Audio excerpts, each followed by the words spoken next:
nice sunny afternoon. I hear it's supposed to rain in 2 days. But I don't know. I hope everybody's doing well. Looks like we got a good crew. And a couple faces I haven't seen for a while. Welcome back. Most of you I have seen last month. How y'all doing? Right now I'm going to have Sue introduce our guest speaker, and we're going to get this shindig started. Okay. By the way, I'm Joel. And I'm Terry. Hi, Terry. I'd like to introduce a good friend of mine, Robin Bishop. She was editor of a nationwide magazine for a while, and also managing editor for a weekly newspaper. And she's going to talk about freelance writing and whatever else is on her list. So, welcome, Robin Bishop. Thank you, Sue. Probably don't need this mic. I already do. Unless you need it for the recording, I usually don't need the microphone, but I am getting to where I need readers, so this is it. Hi, thank you for having me today. Thank you. So I've just recently been, can't hear? Closer? There we go. Sorry, not a microphone person. I've just recently been the managing editor of the Deer Park Tribune community paper in Deer Park. I live up in North Ponderosa County, or South Ponderosa County, I guess. But before that, and how I met Sue was that I was the managing editor of Art Chowder magazine here in Spokane region. And during my time with the magazine, we took it regional and had some nationwide distribution, but that was just getting really rolling right before COVID hit. And then when COVID hit, we had a really hard time keeping it running because print publications, as you guys have probably experienced with printing books, is not cheap. And it was just getting more and more expensive the longer it went, with transportation costs and everything else going up. So we sadly had to close those doors, but moved north and ended up having this opportunity to be the managing editor of the Deer Park Tribune come up. But I have, outside of that, the journalistic writing that I've done, the creative writing I did with the Art Chowder magazine was very rewarding. I loved writing that. It was storytelling, and that's what I love to do. I love telling stories, not just fiction stories. I'm actually better at telling other people's real stories than I am at fiction writing. But it was just a joy. I loved it. And you know you've kind of got a gift, and you know you're kind of in the spot you need to be when people are saying, how did you even know that was me? You so nailed it. How did you do that? Like, we just ask a few questions and all of a sudden you're telling my life story and I'm like crying when I read it. So super cool. I love that kind of thing. And I love reading books that give you that kind of feeling, whether they're fiction or historical fiction or true stories. So today, since I have so much journalism experience, I'm also a graduate of CWU writing program. So I have a bachelor's in writing, and then I have a master's degree from Gonzaga in organizational leadership and change leadership, which I'm kind of using as a business owner, you know. So my current business right now has nothing to do with writing, but I am creatively helping folks reinvent their spaces. So it's called The Edited Home. So that's what we're focusing on right now. So any writing I do moving forward will be for me and me only, which will be fun. I was just talking about having a few book ideas, so I might have to get started now that I'm not doing anything else. But anyway, so today I'm going to talk about the difference between journalistic writing and creative writing. And I know freelance-wise, there's some people that might do some journalistic submissions around the area or have had done. I know Sue has done quite a bit in the past. I was really kind of both worlds. I did freelance journalism and then freelance creative writing in the arts world and the magazine world. So a little bit kind of marrying the two together or trying to differentiate the two together while you're doing them simultaneously is quite interesting sometimes. And as the editor of publications, it was difficult to help people understand sometimes if they're not familiar with AP journalistic writing styles, what that actually entails and the actual steps that you have to take in even the shortest article, the things you have to do to remove self and maintain neutrality. So I thought I'd bring up some interesting things. So these are the 5 topics we're gonna talk about. The differences between the two: purpose and intent, tone and style, structure and format, research approach, and then the fact versus imagination, which seems like the most obvious one, right? But which of those things you guys think sounds most challenging? All of it. All of it? Well, I mean, sometimes, yeah. But The research is pretty in-depth. it is, and it can be for both. I think that's what the two things have most in common, which is one of the commonalities I was gonna bring up, because there's a lot of research that goes into fiction writing as well. Yeah. So, anything else? No? Okay, so we're gonna start with purpose and intent. So AP journalistic writing is primarily focused on delivering clear, factual, and timely information, obviously, to the public, whether it's a monthly publication, a weekly publication, or quarterly. The goal is to inform, not to entertain or to speculate. So, first major difference. Creative writing is obviously seeking to engage readers emotionally and intellectually, whether through storytelling or character development or thematic exploration, like you guys all know what that is. So it may raise questions rather than answer them, right? You don't have to have all the answers when you're doing creative writing. So tone and style. Journalistic tone is neutral, objective, and free of personal bias. No we, you, there, I, ever in a journalistic piece, which a lot of people struggle with. When you're in a small community and you're telling some story, and you know, I just struggled with a writer that I had in Deer Park that was a community member, and she would go tell people stories, fabulous stories, really well done, but she would always use that personal approach, you know, you, they, their, I, you know, things like that, which she did not appreciate being pushed back on, but that that's part of what that is. So writers of journalistic pieces avoid opinion unless it's clearly marked as an opinion piece, like an editorial. You can label it as an editorial, but it has to be clearly marked as an opinion piece, where or an op-ed. So creative writing embraces the voice, the tone, and the emotion, often using literary devices like metaphor and irony, internal monologues, you know, to deepen the reader's experience, which I know you guys have all probably used all those. The third difference, we're gonna fly through this, there's no way I'm gonna be here for half an hour. The third difference between the two is structure and format. So AP journalism follows an inverted pyramid. So structure, the most essential facts come first, right? You know how they talk about burying the lead in a news story? Bad. Where creative writers want to keep the mystery, right? That you reveal that somewhere in the middle where you're climaxing or whatever, like where the story kind of comes to its epiphany. That's what the difference is there. But with journalistic writing, you want to keep your essential facts up front, and sometimes even in the title. Just give away the lead right in the title, because that makes them go, why do I want to read this? Why is it relevant to me? So that's a big part, where your title for your book would probably be what you would use to try and draw people in. Why is this of interest to me? Why would I want to even pick this book up, right? It's either the title or the cover art, usually, right? Mm-hmm. The most essential facts come first, followed by the supporting details. And it's quite repetitive sometimes. Like you'll give your bullet points, and then you'll go back and you'll fill in the details after the bullet points, and it's just very systematic.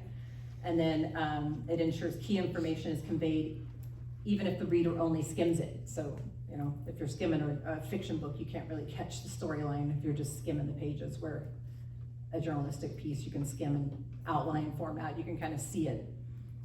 Creative writing often uses narrative arcs and foreshadowing and slower builds, which we talked about a little bit already. The structure is guided more by the needs of the story than the immediacy, right? So the story drives the writing style and the writing format in fiction, where the immediacy of the news drives the journalistic interaction with the reader. So, and then the research, which we brought up a little earlier. Journalists verify information by triangulating facts. So if you never get one opinion or one source, you have to triangulate that with multiple sources. And then beyond the multiple sources, you need to get both sides of the story. So you can't come into a journalistic piece and say, this whole one side of a story, a crisis or a political viewpoint that doesn't offer the other side's opinion or the other side's part of the story. So again, obviously you guys never really have to deal with that in creative writing because you can build it however you want.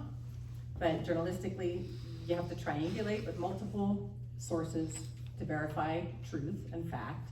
And then you also need to get both sides of the story with eyewitness testimony and things like that. So official statements from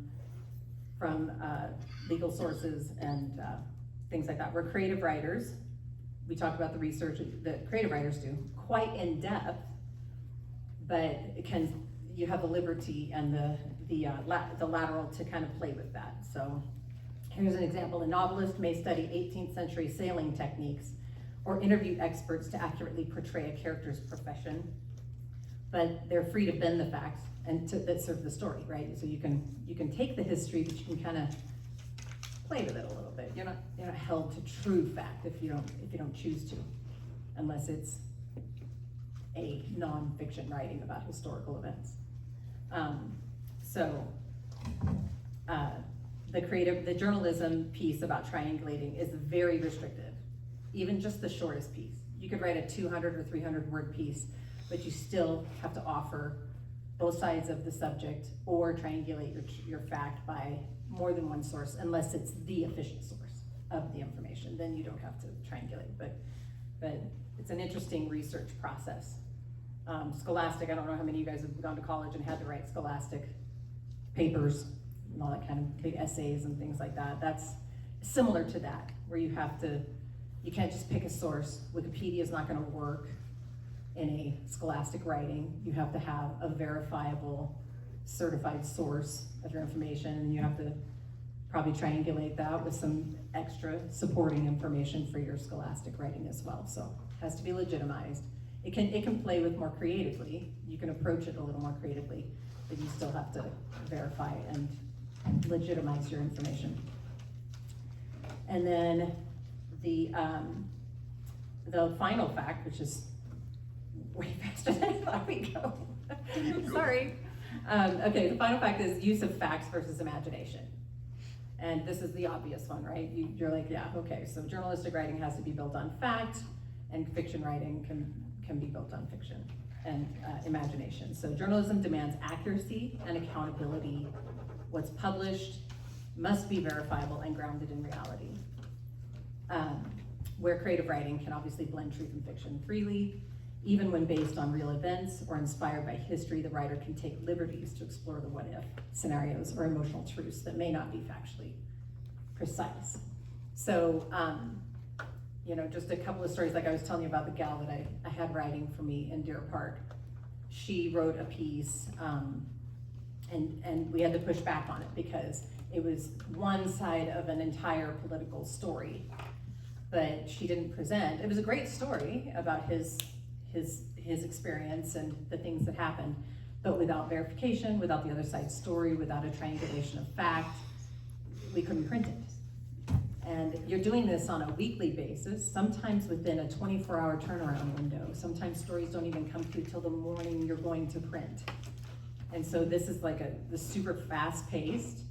And I say that's probably the sixth difference that I didn't delineate, was the fact that you have a very, very tight time schedule for journalistic writing, where creative writing usually gives you a little more freedom. And if you're doing your own stuff, that's great, but even creative writing in monthly publications or things like that are still not quite as fast to turn around.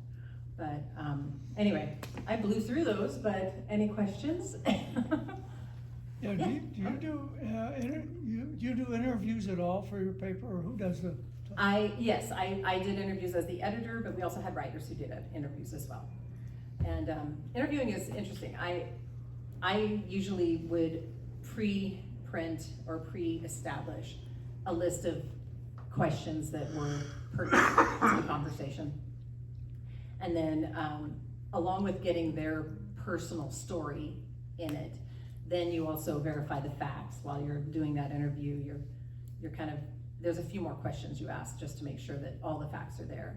And if it's someone's just story, you don't have to triangulate the information as much, but if it's politically driven, if it's a government issue, if it's, you know, municipal news or anything like that, you need multiple sources to that.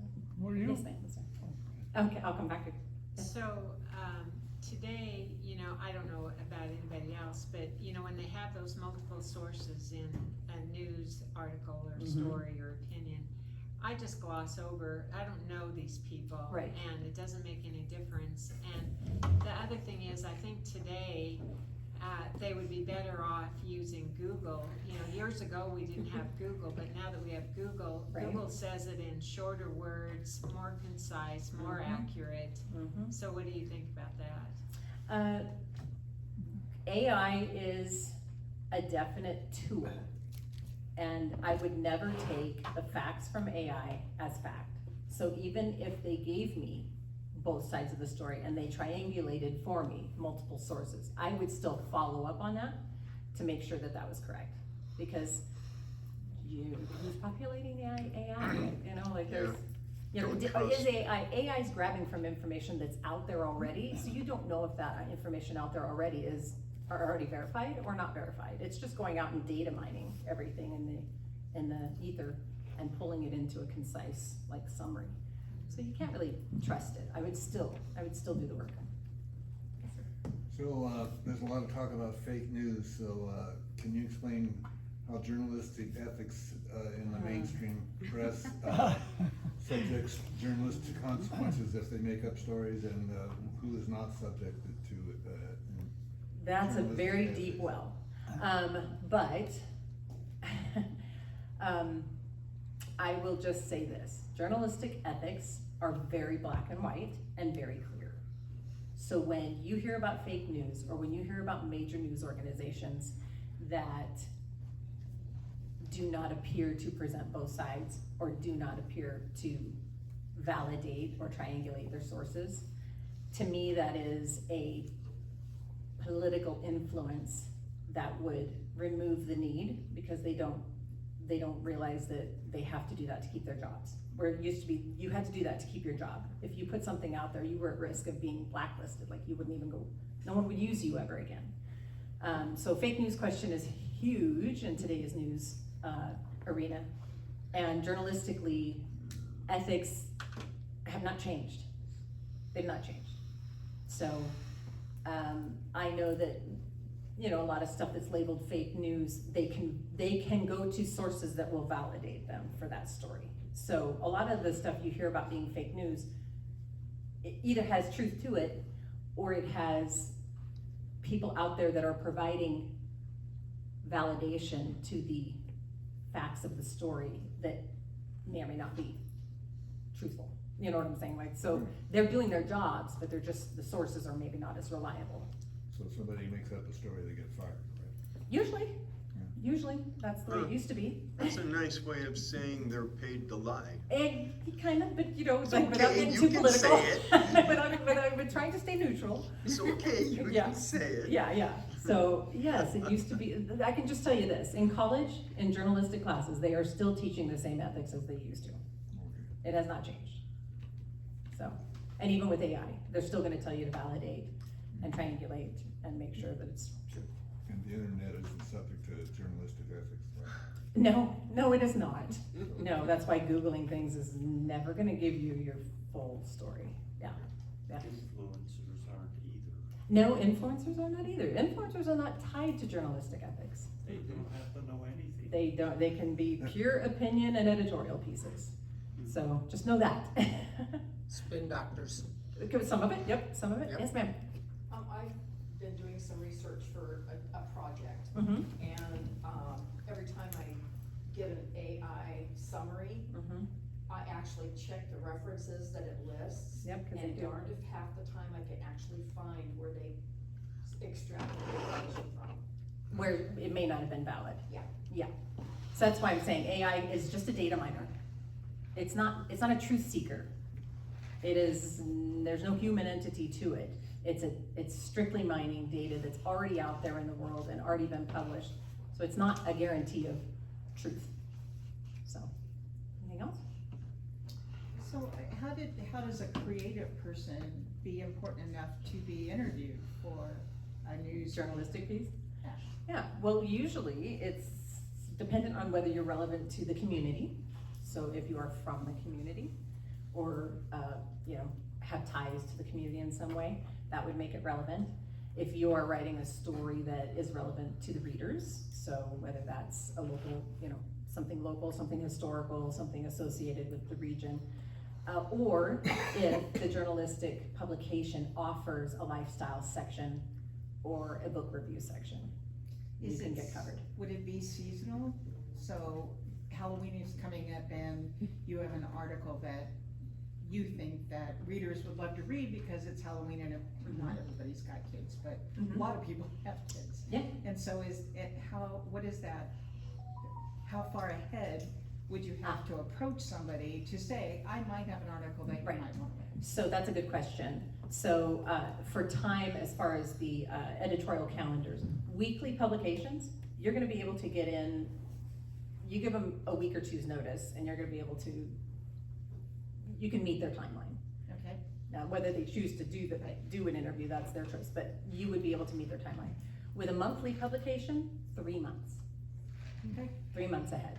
It's a very, very long process, and things go to print a month before you get them on the stands. So it's, the finalization of the publications are way ahead of the publication date. Would you be able to know how big of an article or allowance, or do you, as the writer, have to go figure out what they've done in the past to know how big would be in a lot, a realistic? How many words? Yeah.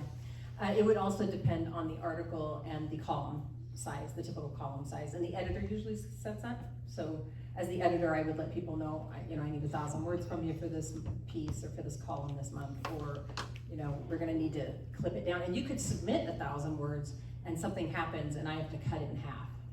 And as an editor, it's my right, and I can cut out whatever I want. But I typically will go back to the writer and say, are you clear, are you okay with these edits? Because it's been an extreme edit. So yeah, it's the editor's right to utilize the submitted information in whatever way they see fit. But ethically, there's I don't want to just slice and dice somebody's piece without going back to somebody. And one last question, do you want that? If you are a newspaper, do you want people to say, I might have something that would be of interest, or? That's what I was gonna tell you. If you are a local writer, regional writer, do a media release. Find out the email of the columnist. Like if there's a lifestyle column or a book review column, find out who that person is, submit your request directly, or submit your idea or your story idea directly to them, or your press release or whatever you want. And make it, you guys are creative writers, so make it something that's compelling, right? I can't tell you how many press releases I've seen across my desk, but I'm like, oh, so-and-so's published another book. Okay, why do I want to pick it up? Why is it relevant to the community? Even in the headline, just make it, if it's a Sansuchi newsletter, you're gonna say, Sansuchi writer publishes new book, so it's relevant to them. They know why it's relevant to them. So yeah, just, use your creative writing skills in promoting your book as well as writing it. Yes. I usually tie my press releases to an event, like if I have a book signing coming up or something like that, the newspapers like that. They do. They like to have community event calendars and things like that coming up. And that's a good way to get on it too. So if you can't get someone to cover your writing or your new publication, you can get them to cover a book signing because it'll be on a community event calendar kind of thing. So that's a good point. Yep. Anything else? And could you talk about the difference between a weekly and a daily in this regard? I've not done daily myself. Oh, you haven't? No, thank God. Yeah, I know. That'd be stressful. But It's stressful. I've submitted. Yes, yes. The dailies are your hardest core. They are, give me the facts, I gotta turn it around in minutes, not hours, not days. Give me the facts, cover a story, get a quote, slap a picture on it, call it good. Like, they're just not gonna dig very deep. They're gonna try and get the most, unless you're doing investigative journalism, Yeah. which most dailies may have someone working on that, but that's not a daily turnaround project. That's something they've already been working on for a period of time and investigating. So, yeah, so you're gonna basically just, it's just nitty gritty, just give me the clean. We gotta find the facts, get the video, get the pictures, you know, get a few quotes about it and turn it around and get it in the paper. Yeah, and a lot of the stuff that dailies do are the things that are already validated. You know, a lot of dailies, they'll have some lifestyle stories, or they'll have some, you know, accidents or political stories, but they are, it's already validated news. It's a press release that they've Yeah, just they pick reworded, up you know, like- it's, all the facts are there already.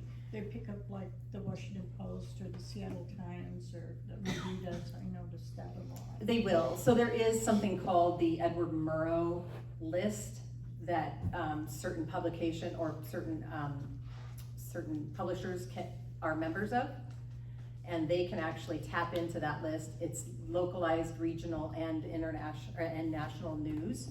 So that's like an AP list, kind of. It's not the full AP list that you hear about, but this Murrow list has Murrow fellows that are entrenched in different publications throughout the region and throughout the country. So anything on that list you have access to. So political stories, lots of political, government, municipality type stuff is on there. But there's an occasional, you know, lifestyle type story. But that's a story that's already been written. You're just passing credit for that story through your publication. So I wouldn't say that any of our writers wrote it. I would say that this person who is a Murrow Fellow was the byline for it. Yes? So, how much does advertising influence whether or not a story is published? Zero ethically. Yeah, but I don't think that. One time I wrote an article critical of Silverwood and nobody would publish it. Yeah, no, I don't,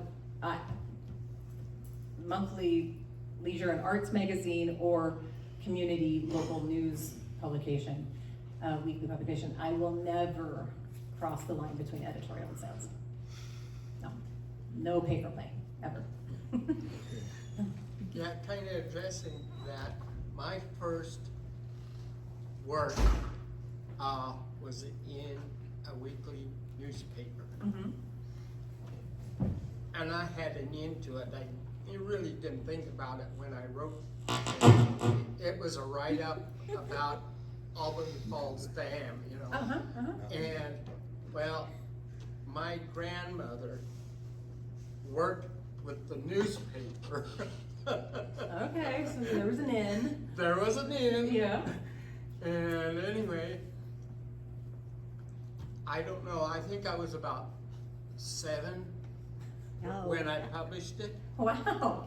And Well, that's a community interest story as it yes, is. Like yes. a 7-year-old publishing something. Yeah. And anyway, I did have a little objection to it. Oh. Mhm.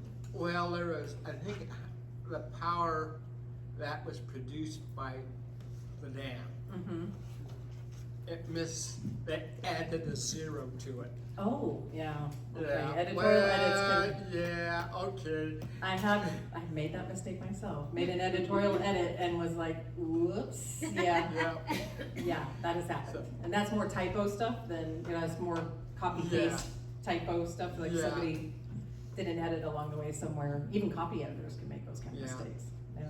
Instead of a comma, you add an L or something. you know, Yeah, like- well, you know, I guess I could have, you know, written a little letter in, well, this is an error, it should have been this, you know. Well, you had that journalistic spirit at a very young age, because every journalist hates it when people, when they get typos.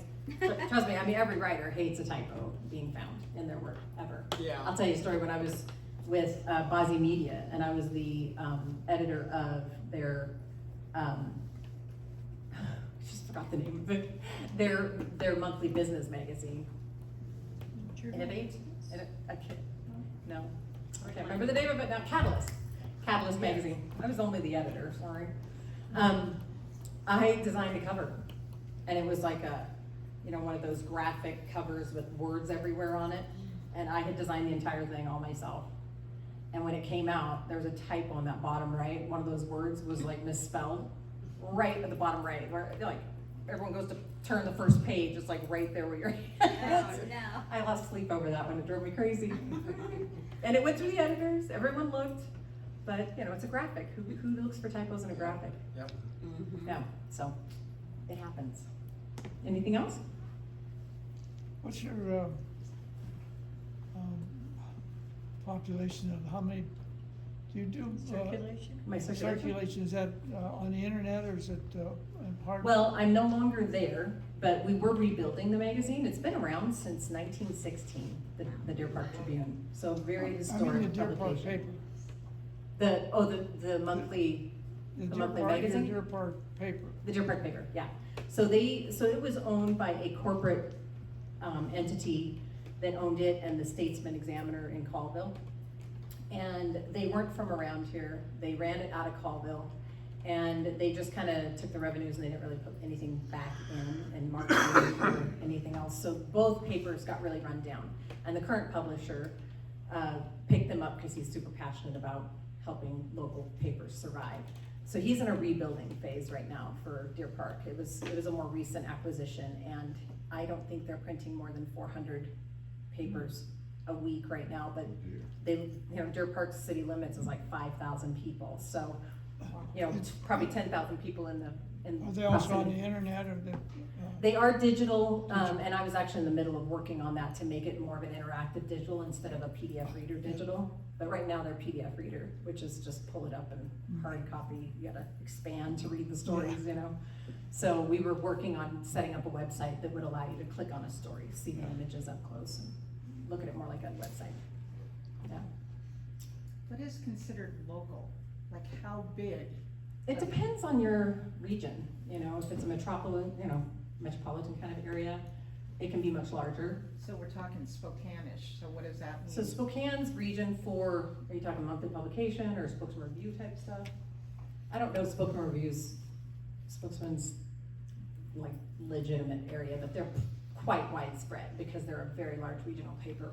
So they get subscriptions probably nationwide at this point, maybe even international, because of people that have lived here or are from here and are living in other places, and they carry their subscriptions with them.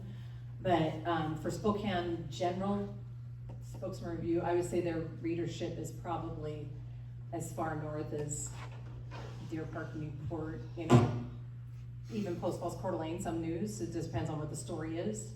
You know, Cheney, it's not gonna go down to Walla Walla, but it's, you know, it's kind of that regional kind of space. So quite a large footprint for the Spokesman. And like I said, their readership is much broader than that. But their coverage area, I haven't ever really asked specifically what their coverage area is, but it would be something like that. And for Deer Park, it's like Riverside, Deer Park, Chatteroy, Elk, you know, Clayton, that kind of area. So not North Spokane. Like I tried, I tried to expand it, but he's like, no. So yeah. Anything else? Great questions. I appreciate it. Thank you for your time.